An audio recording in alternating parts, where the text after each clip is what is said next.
extraordinary developments in the Brexit debacle, perhaps you could call it. We're joined live now by Michael Wesley from the College of Asia Pacific at ANU. Thank you for your time. It's a pleasure. Really, it has been dragging on for years, but this is quite a strong development in what's been very tumultuous times in British politics. How serious is it to prorogue Parliament? It's pretty serious. We've always known that Boris Johnson's a risk taker. He does things out of the box, but I don't think anyone was expecting this. It does raise questions of exactly where democracy starts and where it ends. Boris Johnson is operating with one version of democracy, and that is that the people of the UK spoke in the referendum.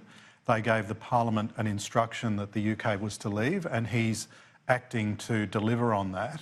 The parliamentarians, whether they be Brexiteers or not, have a different idea, and that is that democracy works when Parliament is sitting and where ideas are debated and you know, the best ideas win out. And so we've got a clash between two ideas of where democracy starts and ends, and it could get extremely messy from here on in. We've heard some parliamentarians say the last time that Parliament was suspended for this long in Britain, they had a civil war. That's pretty serious rhetoric around. Wow. Yeah. I haven't heard that one. And there was also a suggestion about some MPs just picking up stumps and moving across the road and having their own meetings to debate the ideas. But surely this is going to act as some kind of circuit breaker for this debate. It's been going for years in the UK and they just can't reach a resolution. Absolutely. And the very strong comments from Nicola Sturgeon, the Chief Minister of Scotland, suggests that what happens now between now and the way that Brexit occurs could have real impacts on the integrity of the UK itself.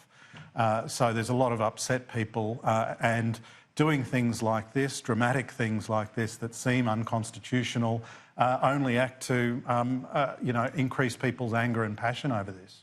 And when it comes to suggestions of unconstitutionality, there is some precedent, the fact that they do usually suspend Parliament before the Queen's speech, so there isn't that kind of impact. And so it does seem like there could just be heightened emotions around this as opposed to any kind of legal implications. Yeah, and I think, you know, there is every political intention among Boris Johnson's opponents to paint him as anti-democratic. There's obviously electoral politics following Brexit. There will be another UK general election, whether it's early or whether it's, you know, at the scheduled time. And of course, they will use Boris Johnson's actions during this time to campaign against when that election comes. Now, the other big democratic debate we're having in Australia at the moment is around this writer detained in China, accused of espionage. We haven't seen the charges actually come through yet, but this is quite serious for Australia. What do you make of the government's response in particular? We've had some pretty strong words from Boris, uncharacteristically strong, really. Yeah, look, I think they have been very strong, but they also underline how low stocks of goodwill towards Australia are in Beijing. I don't think there's anyone in the Chinese government who is predisposed to do Australia any favours at the moment. The other thing that we have to think about is the context of the protests in Hong Kong. The detained writer, Young, is a pro-democracy activist, and you wouldn't think there's any sympathy towards pro-democracy activists at the moment in Beijing, given what's happening in Hong Kong.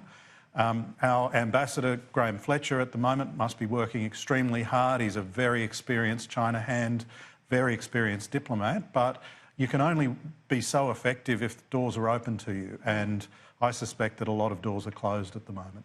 What is the implication for the Australian government, though? Because if you do roll over on things like this for the objective of trying to raise your political stock with Beijing, does that work? Do they respect countries that just roll over for this, or is this something where we could really draw a line in the sand and be respected more for taking a stand on it? Look, I don't think rolling over on this will raise our stocks at all in Beijing. I think we have now probably a 12 to 18-month record of speaking out very loudly on things like the South China Sea, banning Huawei, foreign interference. That has really rankled in Beijing. It's seen as Australia turning very anti-China at the moment. It would be stuff like that that would need to change to start raising our stocks. I don't think that's going to change, and I think in the absence of all of that context changing, I don't think rolling over on this particular case is going to do very much. And then what's the objective if you do raise your stocks with Beijing? It's not like they're going to be buying anything more from us. It seems like those trade channels are pretty well established just for their own needs. Look, I think it is important to maintain open communications with Beijing. Even though Australia's and China's interests clash on a lot of things, it is important to be able to talk through these things. What really concerns me in recent years is that those doors have closed. The avenues for direct conversation between our leaders and Chinese leaders have been closed off. They were open in previous years. And I think what we should be trying to do is try to open those doors again however we can. How do you do that? I think by demonstrating that Australia and China, despite our differences, do have very common interests, and particularly around the commercial realm, and starting to capitalise on some of those common interests to try and find ways in which China and Australia can work together and build back some of that trust and that goodwill. And where do you think it goes from here for Yang Hengjun? Is there any realistic prospect that he could be released? Look, it's really hard to say. The Chinese justice system is extremely opaque. My sense is that his chances aren't great, but things could turn out his way. What I don't think we can bank on is that pressure from the Australian government is really going to affect his case very much.